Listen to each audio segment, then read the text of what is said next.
just have you start. I'll call the meeting to order if anybody shows up. Yeah. Next time one of them shows up. Not sure how many questions they're gonna have about this stuff anyway. It's fine with me. So we go ahead and get started. Have you got the first one, Mitch? No, I'm not first. Trevor is. I do have a copy of Okay. There's yours. Good evening. Well, good.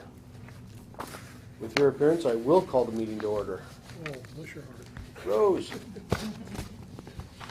Councilmember Boger, Here. Councilmember McDaniel, Here. Councilmember Shoemaker, Here. Councilmember Lindsay, But here. Here.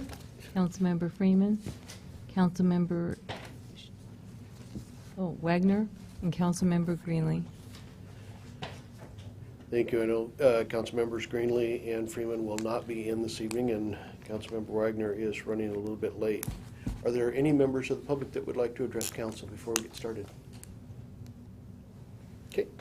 New business, Public Works, Stormwater and LID Code and Manual Update Scope of Work, Phase 1, Strategy and Review. It's a long piece. Yes, thank you. We've been working with OTAC. We have some looming deadlines. That just gives you a high-level overview in regards to our MPDS Phase 2 permit that we hold for a municipal stormwater utility.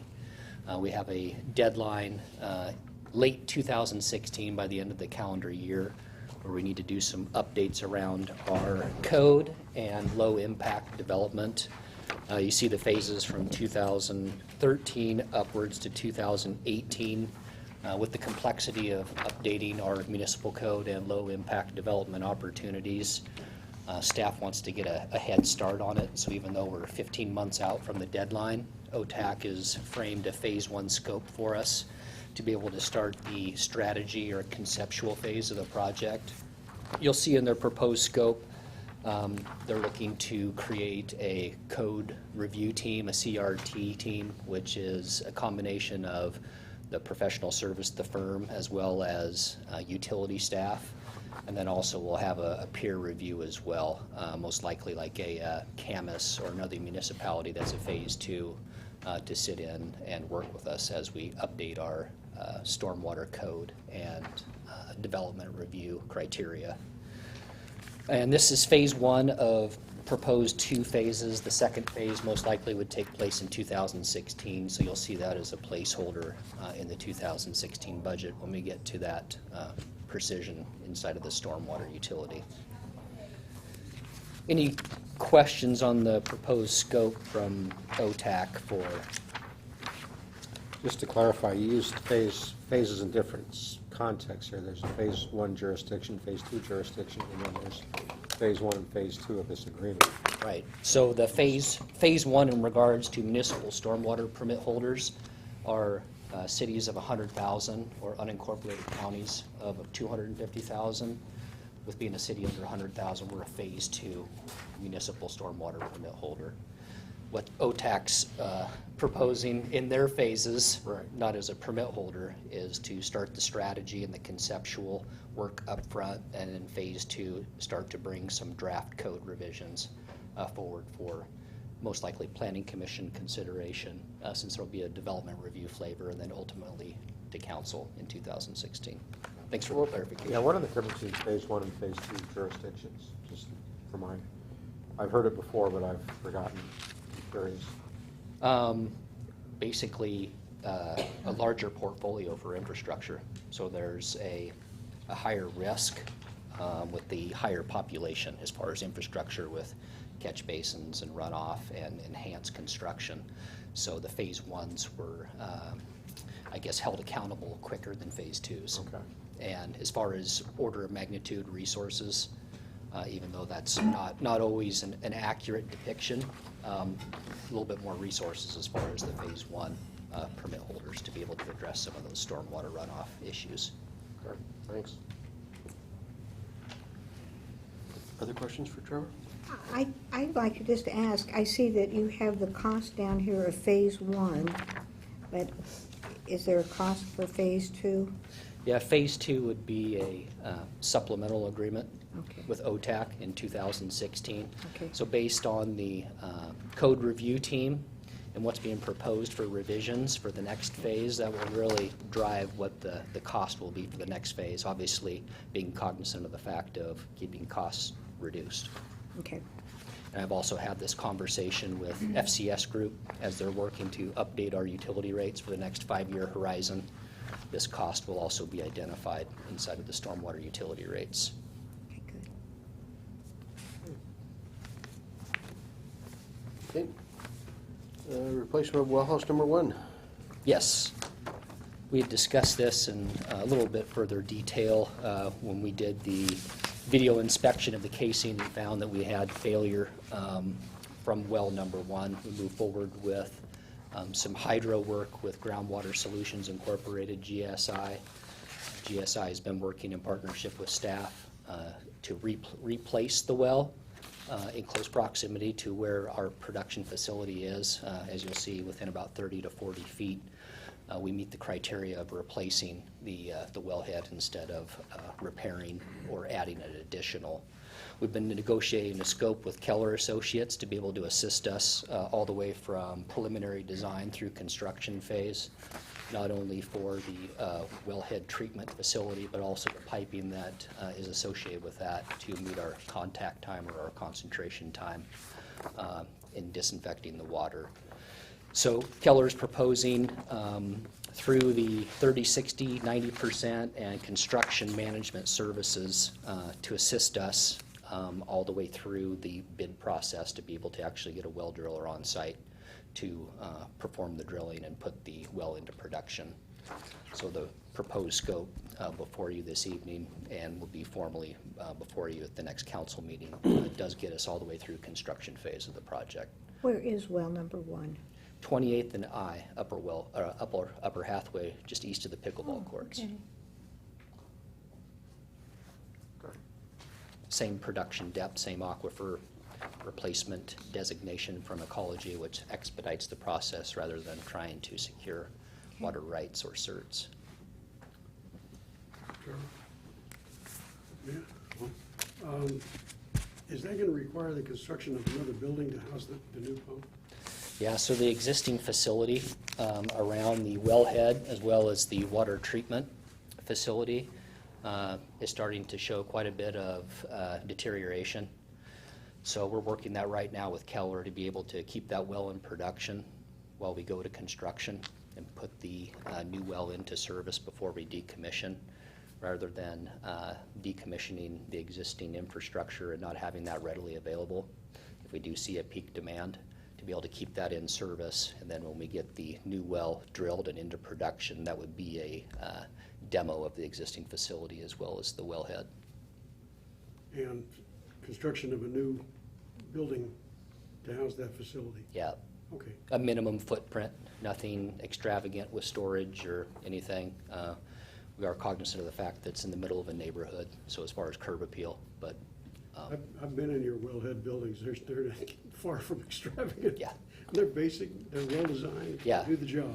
yeah, with, thought process of being able to actually, pull the casing and pull the filter pack and everything to be able to get to the equipment. And then we have deliveries at that facility, for treatment product as far as sodium hydroxide and hypochlorite. So just taking that into consideration that it needs to be easily accessible.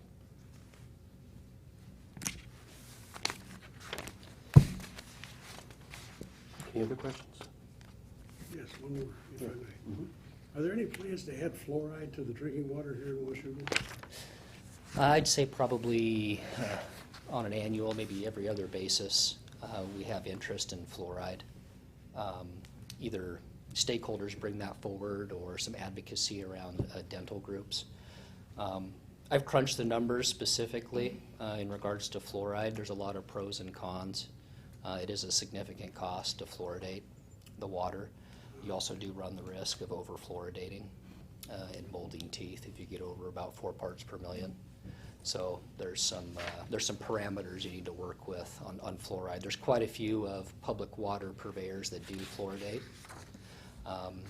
And look- Vancouver, is Vancouver. Vancouver fluoridates, I believe Camas does as well. Camas does, yeah. Yeah. And in looking at the numbers, it's been 3 or 4 years removed, but over 95% of the water is not consumed. It's general consumption around showering, dishwashing, irrigation, all those things where, only a minute portion of the product is actually making its way to human consumption. So it's one of those things you have to grapple with. Do you have better teeth in Camas and Vancouver? Well, the dentists swear that they know where, people drink their water, but, More dentists over there than there are here by far. yeah. Oh, my dentist, every time I go, he gives me and us a hard time for not putting fluoride in our water. Ooh. It sounds like Yep. you're ready to grapple with the issue when it comes up. Yeah, That's and, Dr. Farah over at Orchard Hills. yep, and looking at, other strategies around, fluoride tablets or, other ways to be able to treat the teeth, even in the rural areas and get opportunities, like myself specifically, where they get fluoride tablets since we don't have fluoride in our private well. Yeah, okay. There's natural traces of it. You'll see that in your consumer confidence report on an annual basis. We have natural traces of it, but not enough to be effective in that manner. Okay, thank you. Thanks, Trevor. When will that start, Trevor? Well, number one, Keller will start preliminary design within a month, depending on council's decision in a couple weeks. So probably by late October, we will start preliminary design and start potholing and doing all of the due diligence on site with the consultant. Okay, thank you. And then probably go to construction, put it out to bid to drill it in spring of 16. Mitch, professional services agreement with Burger ABM. Yes.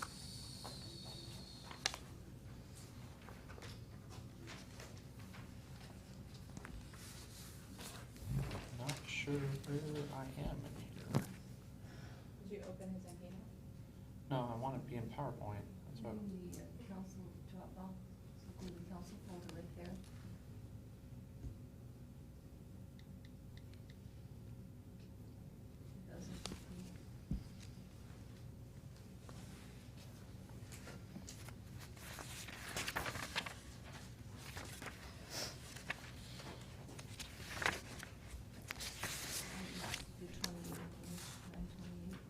Oh.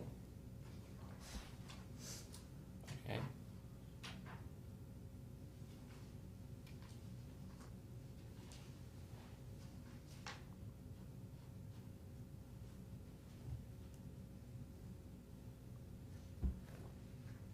And that's going to take as long as my presentation.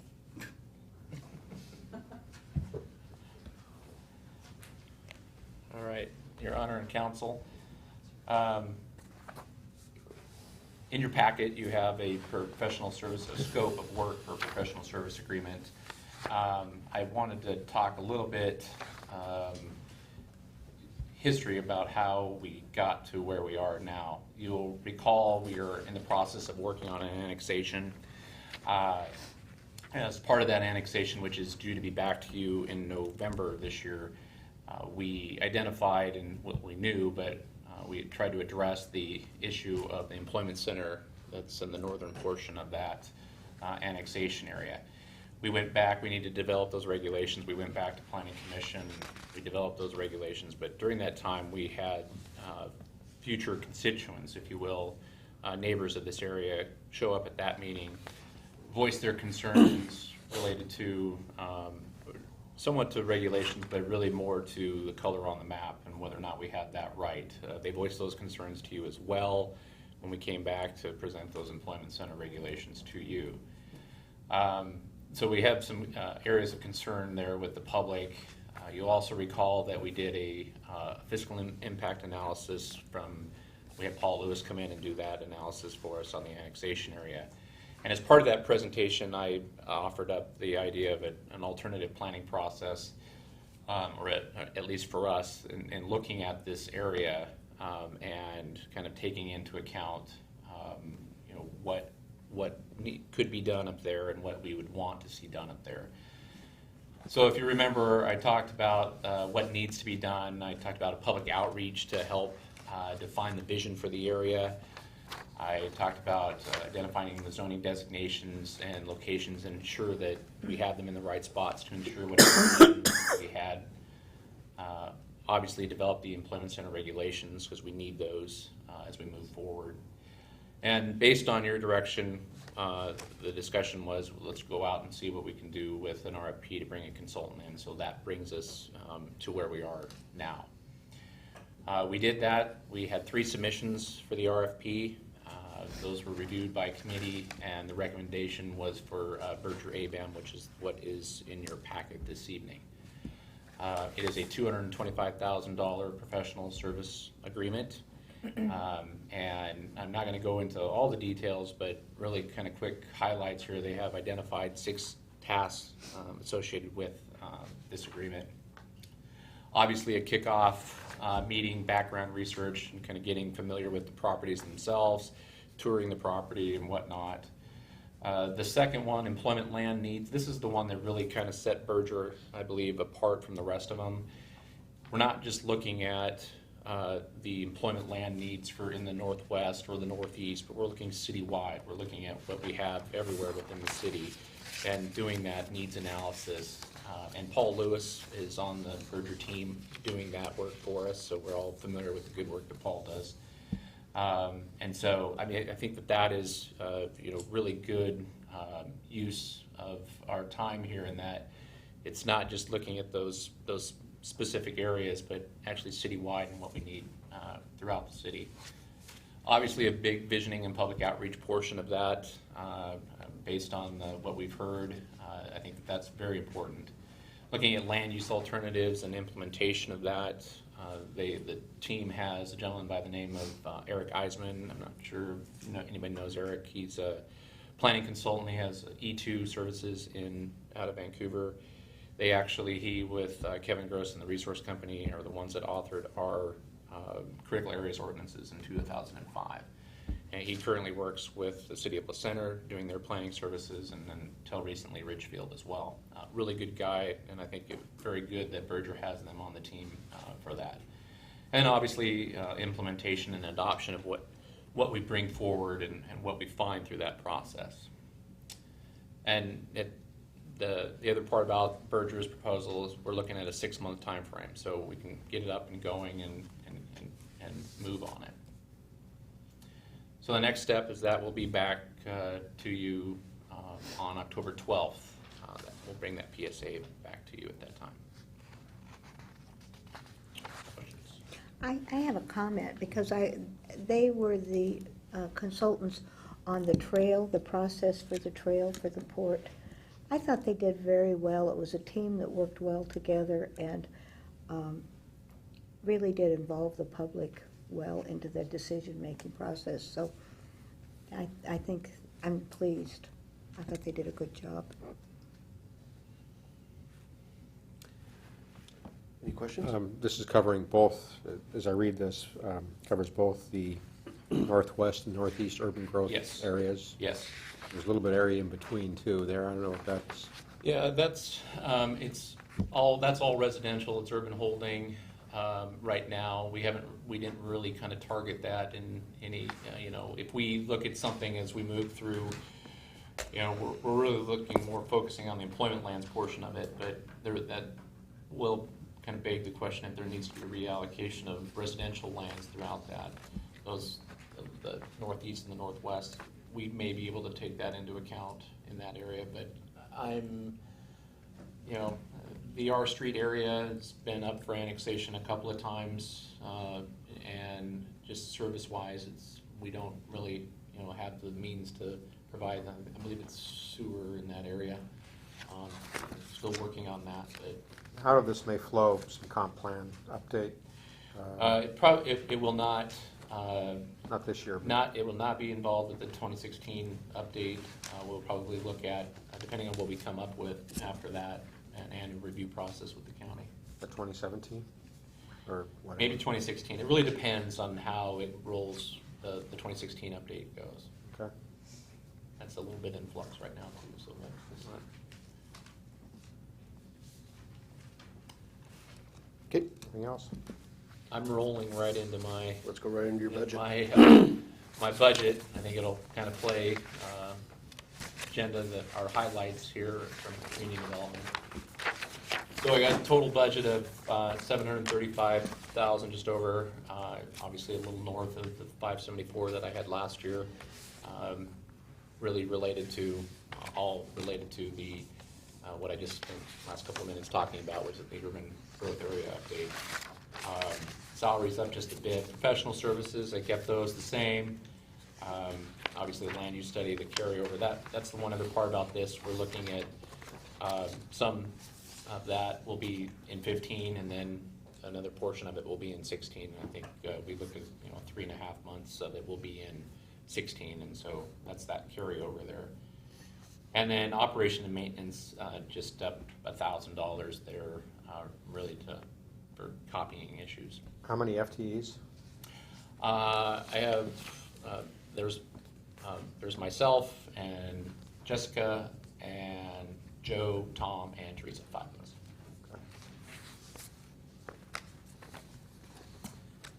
Can you go back to that slide for just a second? I'm not picking up on the $200,000 difference, or $170,000 Land use study. difference. It's the, item 3 is the land use, the carryover. The some of that 225 will be this year, Oh, I got it. and then Thank you. the rest will be next year. Yeah, and that, there's Jennifer's nice slide that explains what I was trying to do. I'm just slow today, it's not you. That's all right. It's about as easy as it gets. Yeah.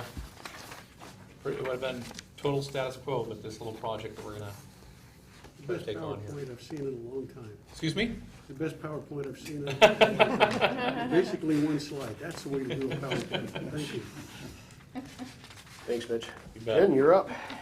Okay, I think we're gonna continue with the police and the fire and then get to the high level, Okay, if you don't mind.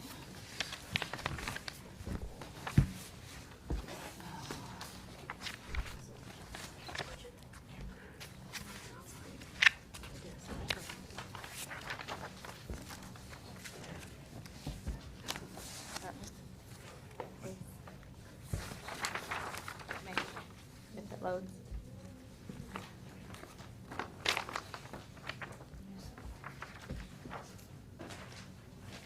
So continuing on with department updates, we're going to go through the police, various departments. We're again comparing 16 to 15. We have the police and code enforcement fund, or department, animal control, the judicial fund, and then the drug fund. Pretty much status quo, other than adding the police officer into the police department budget. We've added a small increase for CRESA and SWAT, but we haven't gotten that information yet from the county and the city as to what those are gonna cost for 16. So we're trying to make our best guess, but those could change before the final budget. And then just for comparison purposes, the 2015 number there in parentheses, the 401,000, included the radio purchases. So that's why there's a discrepancy there. Animal control is pretty much status quo. Nothing too exciting there. The feral cat program isn't in the animal control budget, but we have included it in the general fund budget for the $5,000 again this year.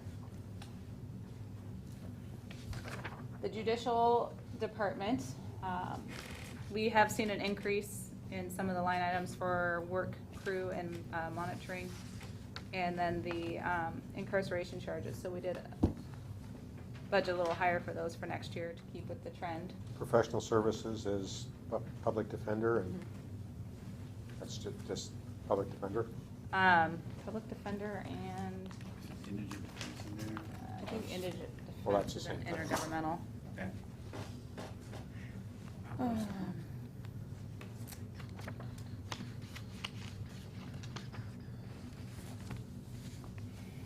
So, It's monitoring, like recruit.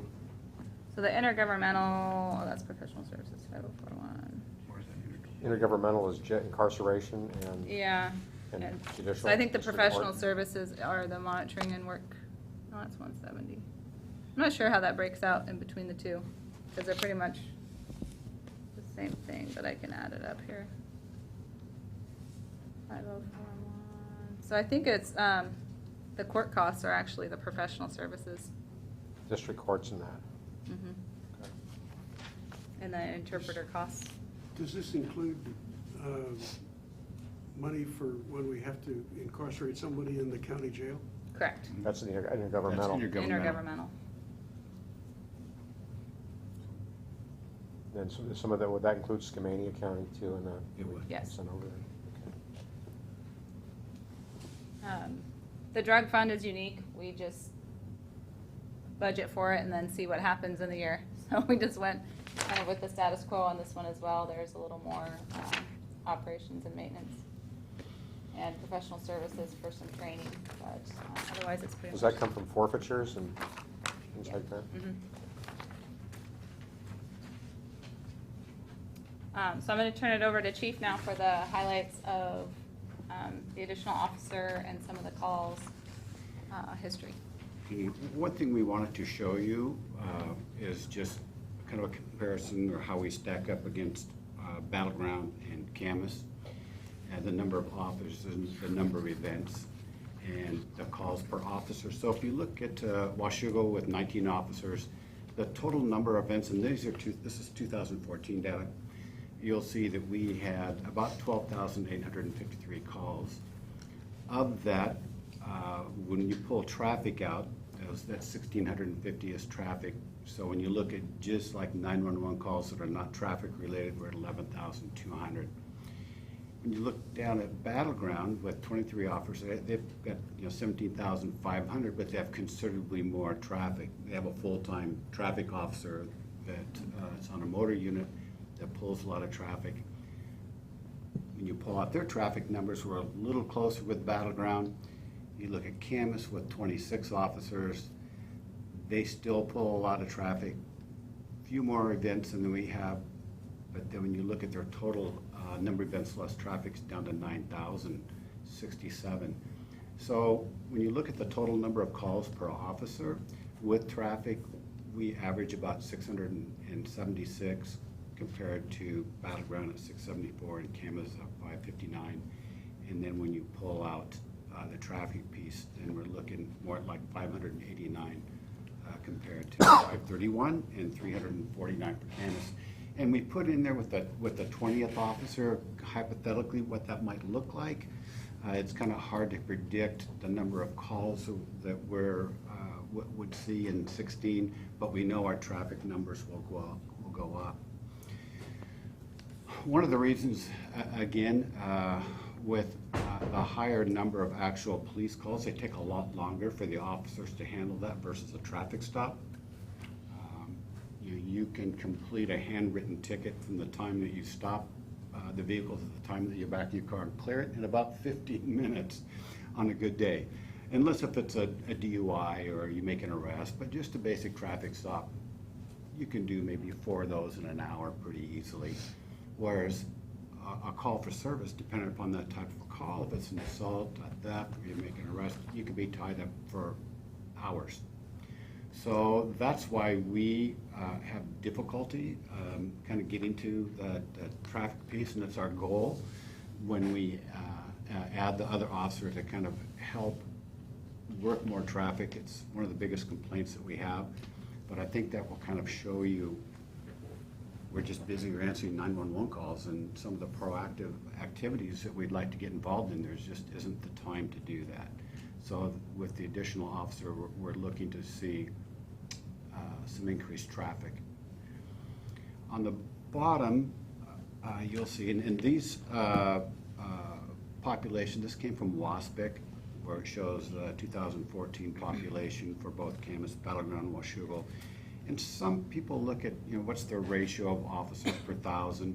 And when you look at that, we actually a little higher. I mean, they're all pretty close. We have 1.27 to 1.23 to 2.5 with the additional officer, we're 1.34.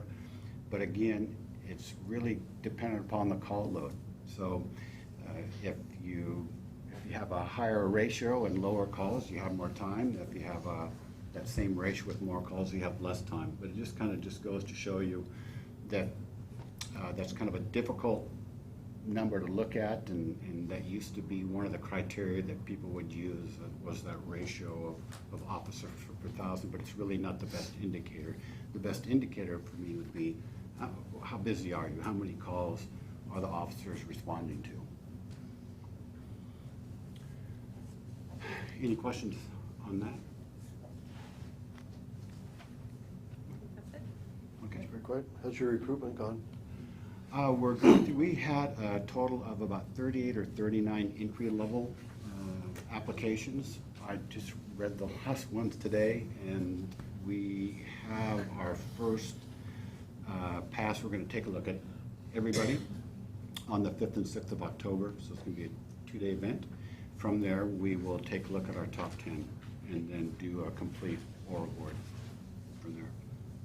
And just to note, Francis, our recent hire, just is on his own as of maybe a couple weeks ago.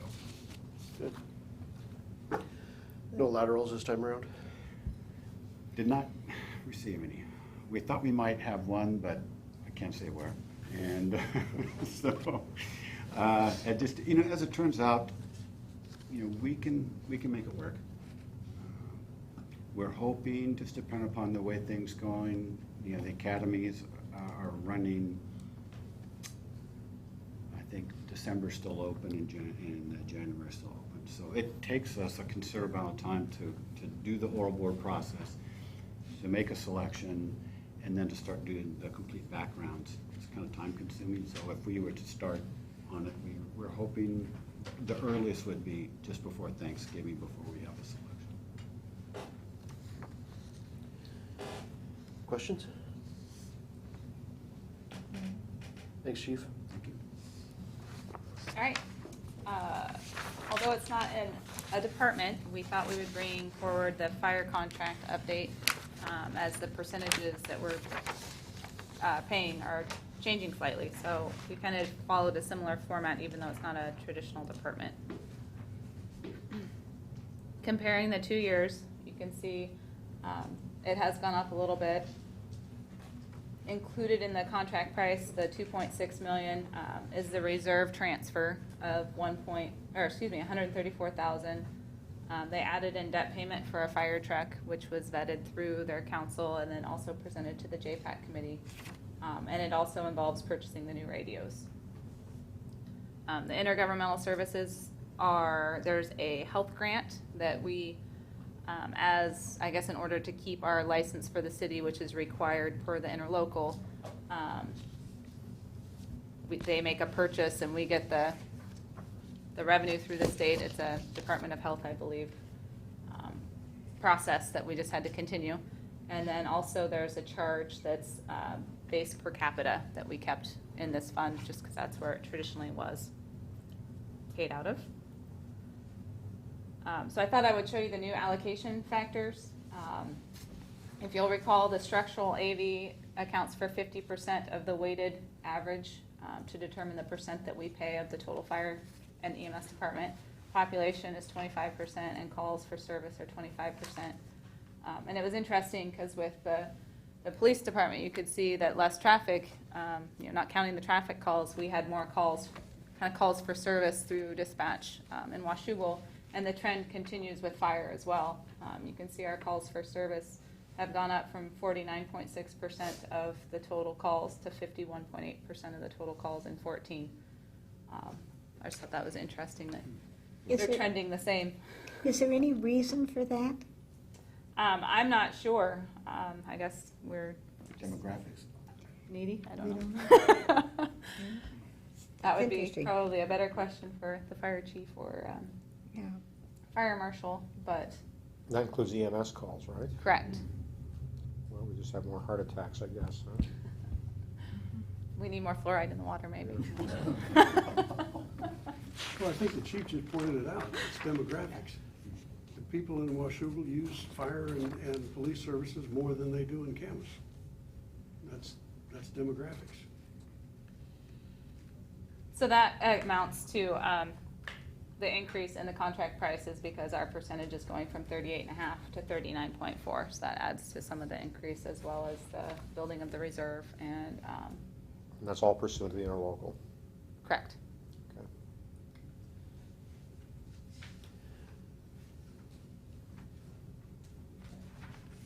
That's- Jen, remind me under the contract, the debt payment for the new fire truck, have they actually purchased a new truck yet? Or is this building a reserve for a new truck? I believe that they budgeted for it either because they're doing a 2-year budget, so I'm not sure if it was built into the budget for 15 or 16, but they have built a purchase in.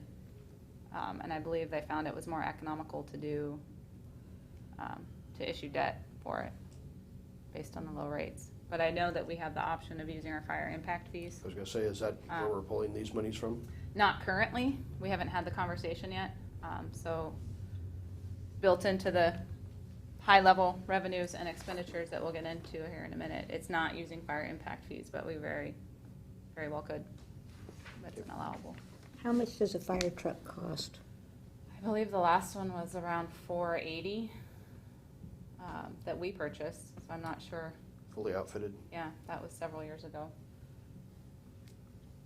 So, they're How long do expensive. they last?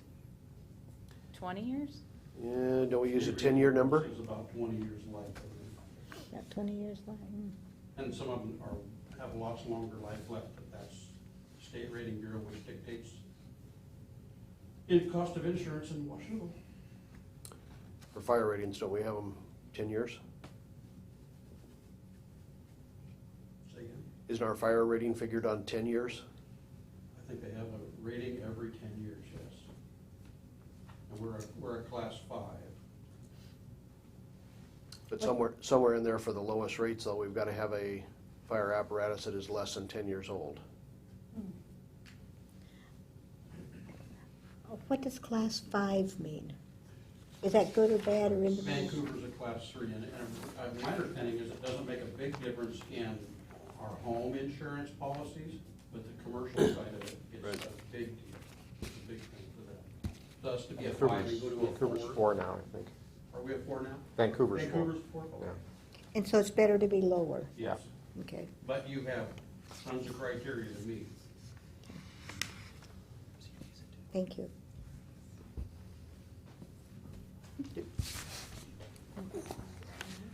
Let's go a little higher level. Okay.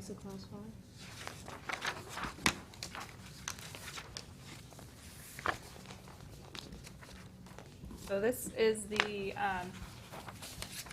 official presentation of the 2016 preliminary revenue and expenditure estimates. We're not going to get into the minutia details like we do at the next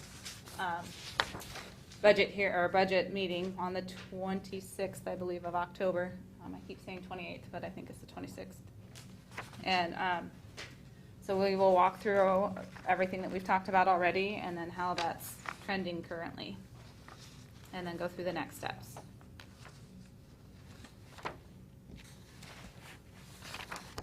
Just for background perspective, the timeline, July through today.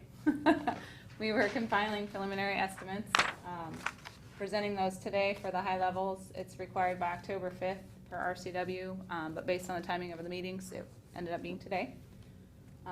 October 26th will be the preliminary budget and message and providing the actual budget document to the public. The actual statute requirement is November 2nd, but again, just with the layout of the meetings. Actually, I think we have one on the 2nd. We're sticking with the 26th.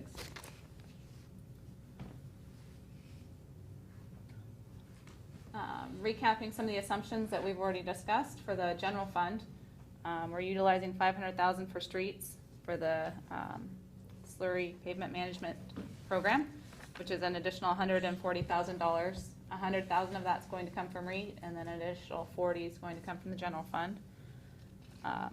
We've included in the budget package so far a 1% increase in the levy, which is roughly $40,000.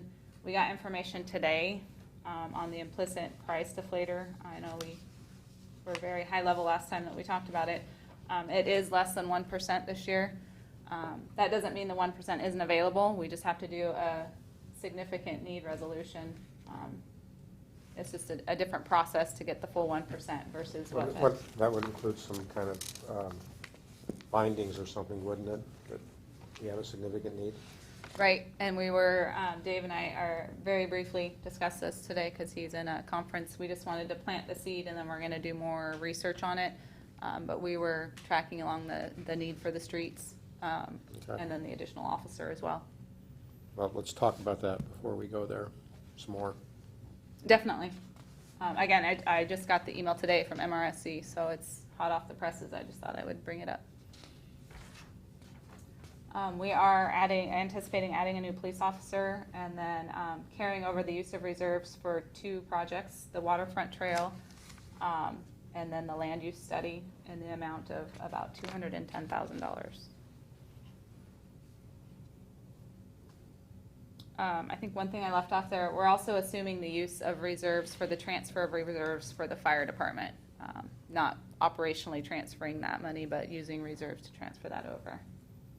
And that's about $134,000. Can you go back one slide, please? Sure. Maybe.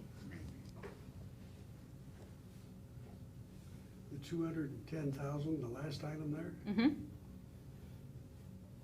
What are those 2 projects? It's 150. My number was a little bit higher than Mitch's number in the presentation for his land use study. I was estimating about 150,000 would roll over from 15 to 16. At the total cost of that project was 225, and just depending on when they start and how much we're going to need. So we're planning on rolling that over, and then 60,000 for the waterfront trail. And when you say carrying over the use of reserves, this is that $500,000 that was Correct. appropriated? Correct. That Mr. Scott's been talking about the past couple meetings.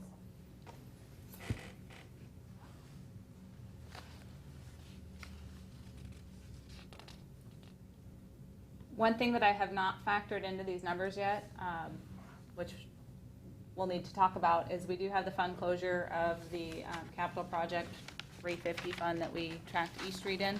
There's $204,000 available in that fund that hasn't been programmed yet. So it's not included in the numbers today, but by the time we get to the full budget presentation, we should have that in there.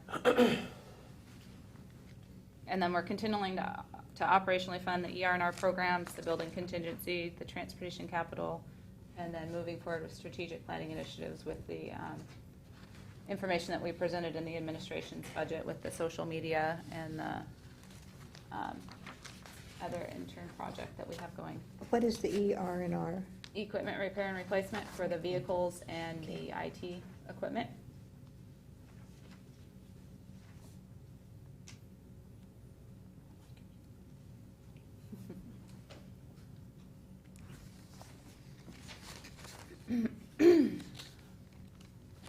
Kind of a redundant slide, but for the revenues, we have remained conservative, but we are increasing the revenue based on projections and based on where we're at. Sales tax continues to be pretty strong, so we did increase that pretty good, but still staying conservative. I don't want to overdo it by any means. Do we have the option of banking that 1%? We do.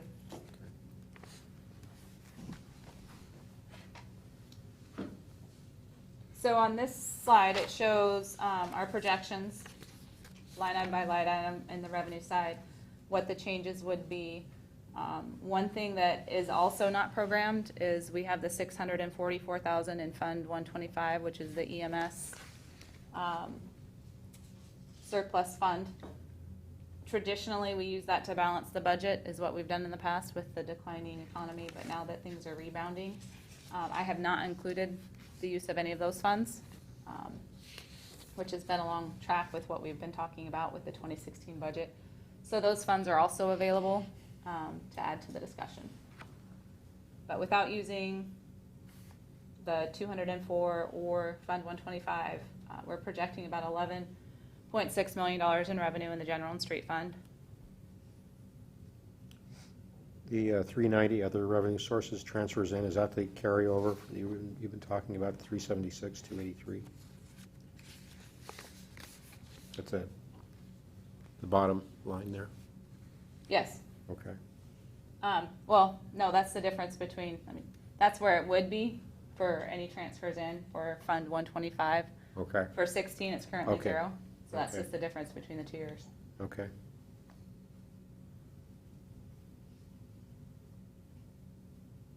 On the expense side, we did give a small 1% increase to account for higher costs, inflation for individual departments, for supplies and those sorts of things. We've adjusted for any known fixed increases that we are aware of. Benefits, we're using an estimate of 6% increase in health benefits. The police contract we've implemented moving forward. The 307W union is currently in negotiations, so that's an unknown at this point. The class comp study results are also unknown at this point. And then, as I mentioned earlier, CRESA and SWAT are unknown. We have allowed for an increase in those areas, the SWAT and the CRESA, making kind of an educated guess, but we'll see how well we did later in the year. It would be kind of dependent on how the SWAT is much is used in other jurisdictions, wouldn't it? I'm not sure how the, I think they base pretty much on everybody's use, sign up percentage. Traditionally, it hasn't gone up a lot for us. It's like an insurance policy. Mm-hmm. Exactly.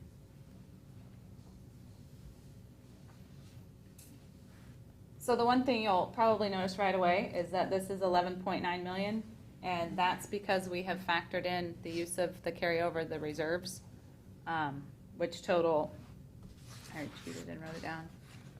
So if we were to take out the 150,000 for the land use study and the 60,000 for the waterfront trail, and it would be 11.5 million in expenses.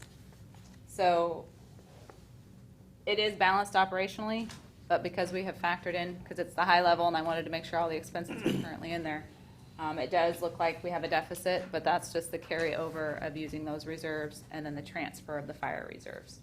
So when you back those things out, it's $11.5 million with a surplus between the 2 years of roughly 20,000. And that's because of the special projects Correct. carrying over. Correct. This is with the extra police officer, the Correct. land use study, all Yes. all the extras we were talking about, okay. Correct.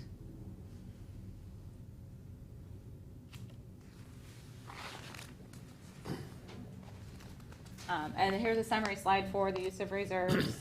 The 15 rollover, again, we're recommending using the reserves for those 2 projects, and then the fire transfer of reserves. And then the next slide shows what this looks like carrying forward. 18, that's essentially budgeted.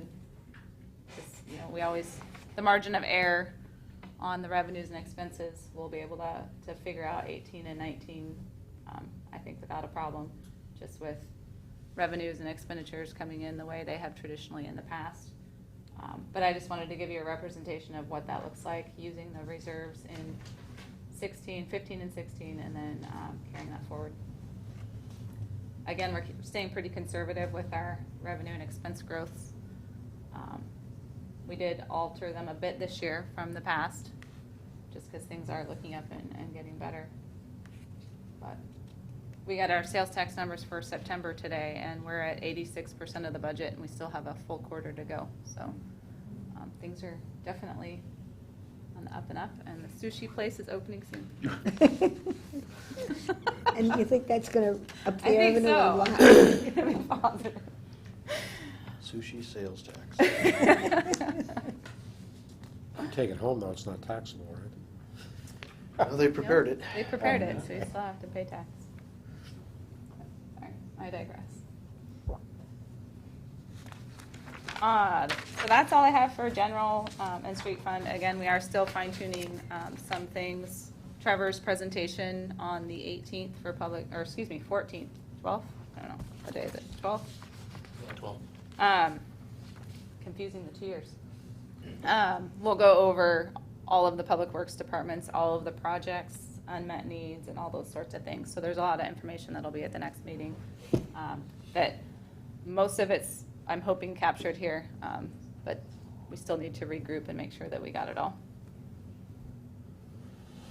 On the utility accounts, the water rates, we have the 3% across the board increase. I opened the wrong one. That should say with the sewer dependent upon council direction. As we're talking about the sewer rates, currently there's no increase programmed for January, but based on the recommendations from FCS and what we've brought forward, we're awaiting council direction on what to do with the sewer rates.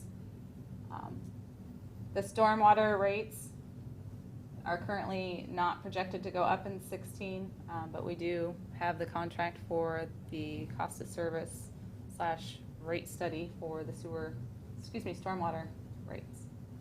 So we're not expecting to get that back in time for the 16 budget, so we'll probably have to do a budget amendment next year to encompass those results.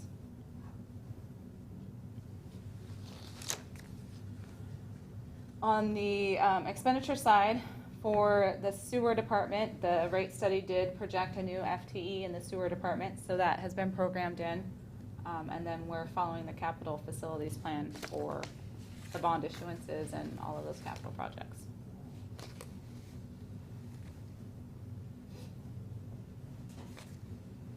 So there is the comparison between 2014 actual, 2015 budget, and 2016 proposed. Again, with the water sales, the way we bill with part of the year overlaps. That's why you don't see the full 3% increase under water sales. The increase under other revenues, part of which is the increase in late fees and penalties. And then those are the connections. There's some other revenues wrapped in there as well. Stormwater, I just kept the same between the 2 years, and it's trending pretty well. And then the expenses are down a little bit for stormwater.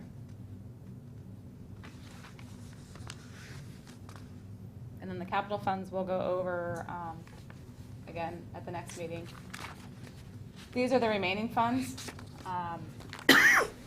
Other than putting revenues and expenditures, we didn't do a whole lot of detail. Traditionally, we haven't in the past. These are projected, and sorry to interrupt, but these are projected.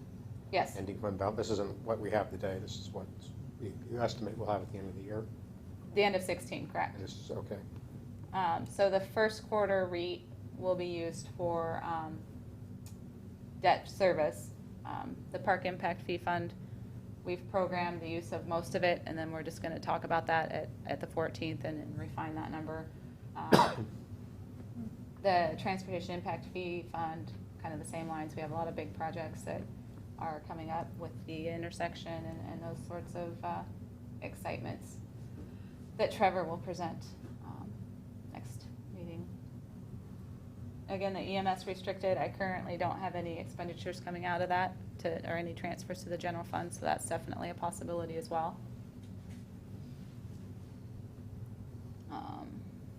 We did talk about the drug seizure fund, the capital projects fund. That's where we, I have it programmed coming out of this fund, but I haven't added as a revenue to the general fund yet, pending discussion as to what the best use of that would be.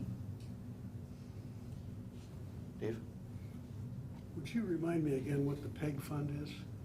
That's it's the putting the council on TV. So what is it? It's FV TV, Fort Vancouver TV. It's the cable charge. Public educational grant. I wasn't going to try and remember. The list- Public the education list of- grant? The list of fees on my cable bill is longer than the bill itself. We should not see that one anymore because we had a big enough surplus when we redid our agreement with Comcast that they are not currently collecting it. Oh, terrific. So I think we revisit that in 18-ish. Nice going. I've got satellite anyway.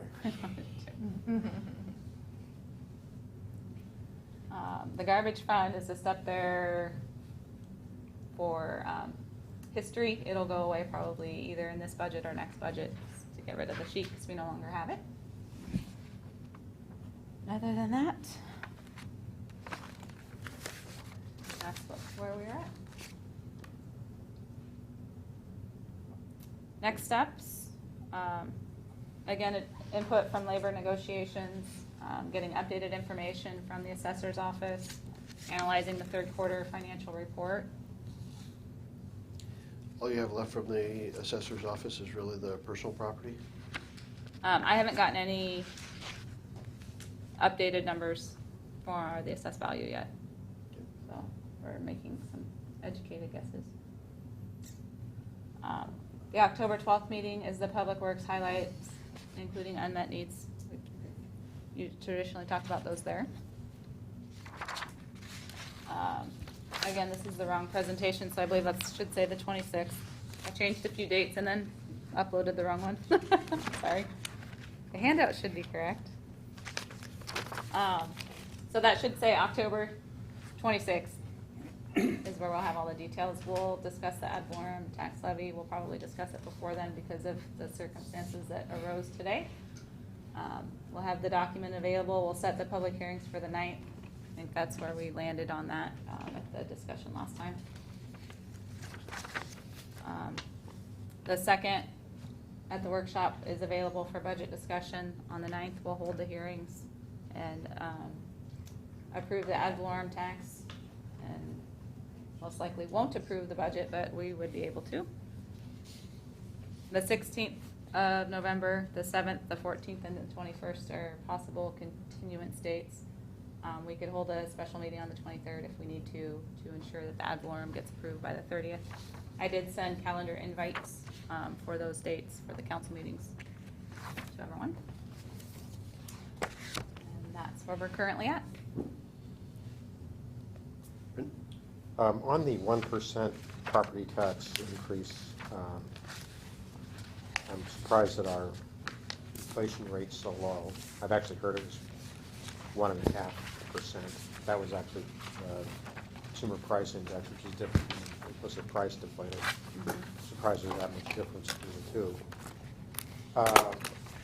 I would like, I don't mean to put your staff through additional work, but I would kind of like to see, since what was it, Initiative 767 that put in the 1%. I think it was in about 2000 it was adopted. Court ruled it unconstitutional. Legislature basically reimposed it, to my recollection. But what I'd like to know is how many years did inflation exceed that 1% in that period of time? Because I have a little bit of discomfort increasing a tax that is linked to inflation, that when inflation isn't high enough to justify that increase. So I can, in my own mind, I know it's probably not a statutory consideration for imposing that increase, but I'd like to see how much we've lost during that period of time, and I'm sure we have, where inflation exceeded the 1%, and we didn't get that amount. I don't know how much work that would be to figure out, but I'd be interested. I can do that. The Kiplinger Washington letter has those facts and figures online. Okay. They have a chart that shows inflation by year.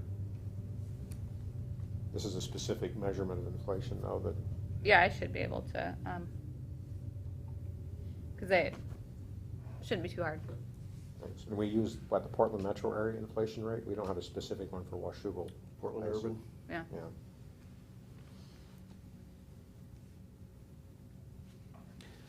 Other questions for Jen?